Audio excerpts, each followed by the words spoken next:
तिलोत्तमा एक बात बताइए, आपने किस्सा भी शूट की थी इरफान भाई के साथ। जी। मेरे फेवरेट एक्टर हैं इरफान भाई भी। आप पंजाब का, कोई मजा आया फिर आपको? आप बंगाल से हैं। बहुत मजा आया। जब स्क्रिप्ट पढ़ रही थी मैं, पंजाबी के क्लासेस थे 9 महीने के लिए। 9 महीने के लिए पंजाबी की क्लास ली आपने? 9 जी। महीने में तो पंजाबी बाप बन जाते हो। मतलब तो उसमें कुछ शब्द थे जो बहुत मुश्किल थे मेरे लिए, खास करके कि पापा जी। पापा जी, हाँ। हाँ, तो उसको मुझे टीचर ने बोला था कि ऐसे होना चाहिए कि कुछ अंदर से पेट से आ रहा है कि पापा जी ऐसे।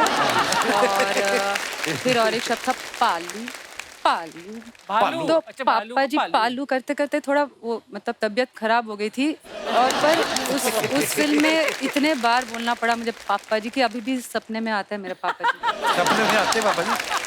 पर मैंने एक बात सुनी आपके बारे में, कहते हैं आपके पहले इंस्टाग्राम पे फॉलोअर्स कम थे, जी, अभी उसकी भी वजह कम से ही है। आपको हैं, तो वो किसी ने बोला आपको कि आपको काम नहीं मिल सकता, फॉलोअर जी, कम है? बोले कि वैसे- इंस्टाग्राम के फॉलोअर्स नहीं है पर मैं तो एक्टर हूँ।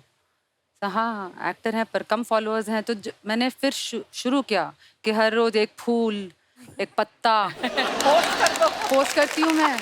मतलब my feeling got hurt you know. तो फिर मेरे ऐसे 4000 हो गए। तो मैंने डायरेक्टर को बोला कि 4000 हैं अब मेरे पास। सर हाँ कोई नहीं बेटा, नहीं मिलेगा आपको काम। शोभिता, आपको कभी इंस्टाग्राम की वजह से काम ऑफर हुआ है? काश आपके तो इतना कितने आसान follower होता। हैं? नहीं नहीं, काश नहीं इतना ना? आसान होता। मिलना चाहिए ना। हाँ, मतलब इतने फॉलोअर्स हैं, ऐसे ही पूछा मैंने, इसका कोई मतलब नहीं है, मतलब पैसे ही। रवि सर ने नावेद जाफरी साहब के साथ इंडियन टेलीविजन का सबसे पहला dance reality show boogie boogie woogie किया था। वूगी। 17 साल वो शो चला। आप देखो, आप इंडिया के इतने बड़े टीवी शो के जज बन के, उसके बाद आप अलग अलग वेब सीरीज में काम कर रहे हो, फिल्में कर रहे हो। नहीं तो सर, मैं कई लोग ऐसे देखे, कहीं एक बार जज बन जाते ना, उठते ही नहीं है कुर्सी से। हाँ, और जो काम कर रहे हैं उनको देख के हंसते रहते हैं, बड़े ऐसे लोग। सर, नरसिम्हा से लेके आज ओटीटी पे आप नाइट मैनेजर कर रहे हैं जी। कितना फर्क लगता है आपको? कि सर फर्क ज्यादा नहीं लगता, मुझे ये लगता है कि एक्टिंग इज एक्टिंग। आप चाहे ओटीटी पे कर रहे हैं या फिल्म्स में कर रहे हैं, बट ये एक बहुत अच्छी बात मुझे लगती है कि now I think the audience aspects that keep it real. Right. You know, थोड़ा पहले ओवरबोर्ड जाते थे, वो भी अच्छी बात थी, पर अब क्या है, ऑडियंस ने इतना टीवी देख लिया है, राइट। हर लैंग्वेज में देख लिया है कि दे एक्सपेक्ट कि यार थोड़ा नेचुरल रखो तो अच्छी बात है। राइट। तो फर्क सिर्फ इतना है, और आजकल सब टाइम पे आते हैं। अच्छा। Yes sir, yes sir. और डिजिटल आजकल चीजें भी नई, टेक्नोलॉजी कितनी नई आ गई है ना, जी। शूटिंग स्टाइल भी बदल गए हैं काफी। यस, टेक्नोलॉजी डेफिनेटली मतलब 10 गुना आगे चली गई है। हमारे टाइम पे तो खर्र वाले कैमरे होते थे, और रीटेक से डर लगता था प्रोड्यूसर रीटेक को। से डर लगता था। You right. बोले यार क्या कर रहे हो, रील जा रही है, पैसे लग रहे हैं, वेरी एक्सपेंसिव। पर आज आप करते जाओ, डिजिटल कैमरा है, हाँ, किसी doesn't का matter. कुछ नहीं जा रहा। हाँ, कुछ ज्यादा रीटेक लेता था ना प्रोड्यूसर, रात को उसके घर जाके पत्थर फेंकता था। अरे वो गुस्से में हो। तिलोत्तमा, हमने सुना है शूट पे अनिल सर आपको बार बार पूछते थे कि मैं कैसा कर रहा हूँ, कैसा कर रहा हूँ, तो फिर आप क्या रिस्पॉन्स देती थी इनको? यार मैं बहुत फंस गई थी। उन्होंने एक बार, मैं सीन देखने आई थी कि इनके साथ कभी पहले काम नहीं किया है, तो देख लूं मतलब कैसा है माहौल। दिख गए वो, मतलब उन्होंने देख लिया कि मैं छुपी हुई थी कहीं पीछे, तो आके पूछ लिया उन्होंने सीन कैसा लगा। अब क्या बताएं, इतने सीनियर एक्टर हैं। तो मैंने कहा नहीं अच्छा है। फिर टेक किया, फिर आगे, अच्छा इस बार आपको क्या लगा? I was like, यार क्या बोलूं इन्हें। फिर मैं गायब हो गई वहां से और अपने रूम गई, वापस नीचे आ रही थी, वो दिख गए फिर से। अच्छा फिर से मैंने किया तो वो तुमने देखा तो आपको कैसा लगा? तो मुझे लगा यार ये तो अब तो कुछ तो बोलना पड़ेगा मुझे। But I was really nervous यार। I was really nervous. What kind of feedback do you give to someone who's been entertaining us for decades? Huh? What do you do? Anil sir, आपको पता चल जाता है सामने वाला ये जो कुछ बोल रहा है, ये सही बोल रहा है कि गलत बोल रहा है? पता आपको सब होता है कि मैंने सीन कैसा किया है, क्योंकि जब तक आपकी मर्जी ना हो, कोई क्या कर सकता है आपके सामने? सब कुछ नहीं है। नहीं सर, आप नहीं, मैं अपने आप को ही देखता हूँ। ये मुझे आपकी बात नहीं अच्छी लगती। लोग क्रिकेट खेलने से पहले टॉस करते ना, जो कोई भी ऐसे, हमने शोभिता के बारे में सुनना है कि ये मुंबई आने से पहले इन्होंने टॉस किया था। Is it true Shobhita? और अगर सिक्का का दूसरा तरफ आ जाता फिर आप कहाँ जाती? It was between Mumbai and Bangalore. 12th के बाद कॉलेज के लिए। ओके मुझे बस जाना था कोई ये सब ऐसा बिग सिटी एंड 12th तक मैं वाइजैग में थी and I wanted to go to a different place and parents को कन्विंस करना था, तो first I had to decide कहाँ जाना है। और अगर सिक्का ऐसे खड़ा हो जाता कहीं फंस के फिर क्या करती हैं आप? फिर से करती जब तक वो आंसर ना आए। दोस्तों जैसे अभी मैं सुविता से बात कर रहा था, कभी कभी हम लोग कंफ्यूज हो जाते हैं कोई डिसीजन लेने में कि ये करें कि ये करें। आपके साथ कभी ऐसा हुआ? आप अपना फनी किस्सा शेयर कर सकते हैं हमारे साथ। जी madam. Hello Kapil sir, hello everyone.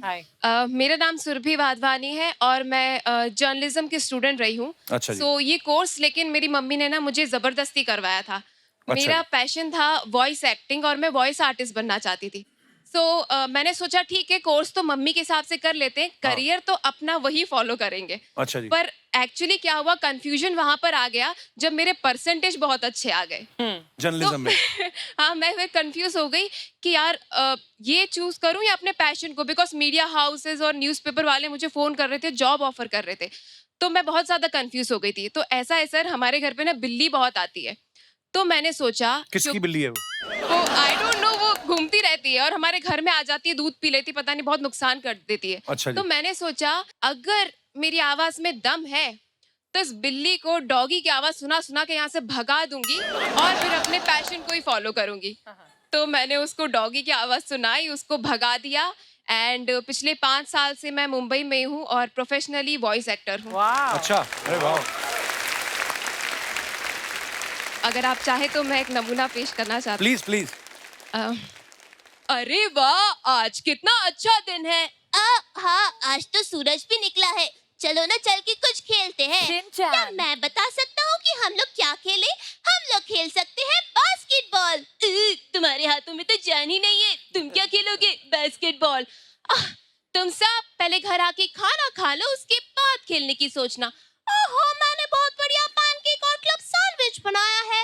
मैंने घर की पूरी सफाई कर ली है, खाते वक्त कोई भी कचरा मत करना। अब ये छोटे छोटे बच्चे हैं, कचरा कर भी लेंगे तो मैं हूँ ना, मैं साफ कर लूंगी। Very nice, very nice. Thank you. शादी हो गई आपकी? नहीं, शादी अभी नहीं हुई है। अच्छा, वो वॉइस ओवर आर्टिस्ट से करेंगे आप? नहीं, मतलब किसी आर्टिस्ट से ही करना चाहूंगी जो मतलब सेम फील्ड में हो, यू नो, एनर्जी एक्सचेंज। हाँ, पर उसकी आवाज थोड़ी निकलने देंगी आप। आप इतनी निकालती हैं, मतलब पर आप बहुत अच्छा करती हैं। बहुत Thank बहुत you, sir, धन्यवाद thank you. शो में आने के लिए। Thank you, thank you. शुक्रिया जी। और कोई जिनको टीवी पे आने का कीड़ा, आई मीन जिनका कोई ऐसा किस्सा? जी भाई साहब, माइक दे दीजिए भाई साहब को। Hello Kapil sir. नमस्कार सर, कैसे हेलो हैं आप? एवरीवन, नमस्कार। मेरा नाम नवीन भाटिया है, नवीन भाटिया जी, मैं दिल्ली से आया हूँ। बहुत बहुत स्वागत है भाटिया साहब जी। मैं कभी भी कहीं कंफ्यूज हो जाता हूँ ना डिसीजन लेने में, हाँ जी। तो मैं अपनी वाइफ की फ्रेंड को फोन करता हूँ।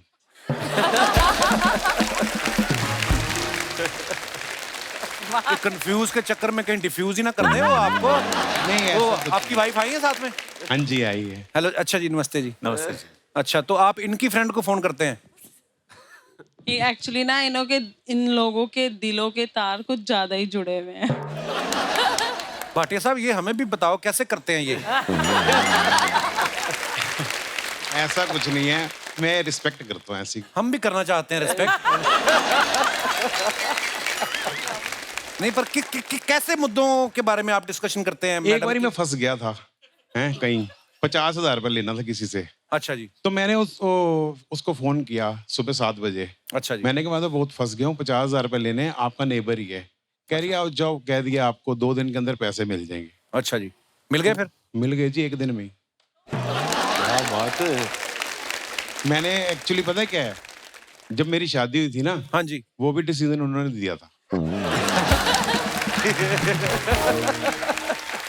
तो कितने साल हो गए भाटिया साहब आपकी मेरी शादी शादी को 25 साल हो गए। को? 25 साल के बाद बीवियां करने देती हैं फोन ऐसे सहेलियों को? मैं आइडिया के लिए पूछ रहा हूँ मुझे। नहीं, वो उसको मालूम है बहुत अच्छा हूँ। किसको? आपकी वाइफ को मालूम है कि आप बहुत अच्छे हैं? बहुत अच्छी हूँ। सच्ची में अच्छे हैं कि कभी पकड़े ही नहीं गए? नहीं, ऐसा कुछ नहीं है, अच्छा जी। मैं बिल्कुल ठीक हूँ। नहीं। बहुत बहुत धन्यवाद भाटिया साहब, शुक्रिया जी। और कोई हमारे भाई बंधु जी, कोई? जी भाई साहब, जी नमस्ते कपिल सर। नमस्ते जी, क्या हाल है हेलो सर? एवरीवन। ठीक है सर। क्या नाम है आपका सर? जी मेरा नाम प्रदीप कुमार है सर। हाँ जी, दिलीप कुमार? प्रदीप कुमार। प्रदीप कुमार। प्रदीप जी कहाँ से आए हैं आप? नवसारी गुजरात से सर। अच्छा जी, जी प्रदीप जी बहुत बहुत स्वागत है जी। क्या कहना चाहते हैं आप? सर मेरा रियल एस्टेट का बिजनेस है, ब्रोकिंग करता हूँ मैं, इन्वेस्ट करता हूँ उन्हें फिर रीसेल कर देता हूँ। तो मेरे यहाँ जर्मन शेपर्ड है डॉगी।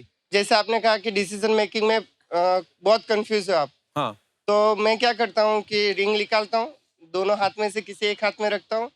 अगर रिंग निकल गई कुत्ते के चाटने से ये हाथ से, हाँ, तो फिर वो डिसीजन ले लेता हूँ कि ये प्रॉपर्टी मुझे परचेज करनी है। तो सारे डिसीजन कुत्ते ने लेने, तो ऑफिस में उसी को बिठा दो।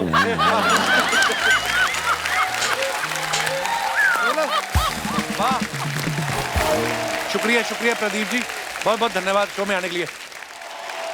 और कोई हमारे दोस्त? जी मैडम। नमस्ते कपिल जी। नमस्ते जी, कैसी हेलो हैं आप? एवरीवन, मेरा नाम मेघा श्रीमाल है और मैं कभी भी लाइफ में कंफ्यूज होती हूँ अपने डिसीजन लेने के लिए, तो मैं अपने हस्बैंड को ऑफिस में कॉल करती हूँ। आप किसको देख के बात कर रही हैं? मुझे अच्छा इधर देख रही है, रवि सर की तरफ। रवि सर की तरफ। अच्छा अच्छा, ये कब हुआ? जब आपने देखा। जी मैम, हाँ तो क्या बोल रही थी आप? तो मैं जैसे ही उनको फोन करती हूँ कि मैं ये चीज करूँ क्या, उनका आंसर अगर नो होता है तो मैं वो 100% करती हूँ और मैं जरूर सक्सेस पाती हूँ। तो मेरा एक इंसिडेंट सुनाना चाहूंगी। मैं एग्जीबिशन ऑर्गेनाइजर हूँ, मैंने 7 साल पहले अपनी जर्नी चालू की थी एंड मेरे हस्बैंड बिल्कुल अगेंस्ट थे एंड आई स्टार्टेड और आज मैं बहुत अच्छे लेवल पे काम कर रही हूँ। तो जो भी वो ना बोलते मैं 100% करती हूँ। आपकी लव मैरिज हुई थी? नहीं सर, अरेंज मैरिज है। इसलिए तो उन्होंने पहले आपको मना किया था शादी करने से? सर मुझे गुस्सा था, मैंने उनको 100% दिया था, उन्होंने 80% दिया था, तो मैं अभी तक बदला ले रही हूँ। उन्होंने अपना 100% नहीं दिया, ऐसा हर पत्नी को लगता है। हालांकि पति होना is a very thankless job. शुक्रिया मैम शो में आने के लिए, धन्यवाद, शुक्रिया जी।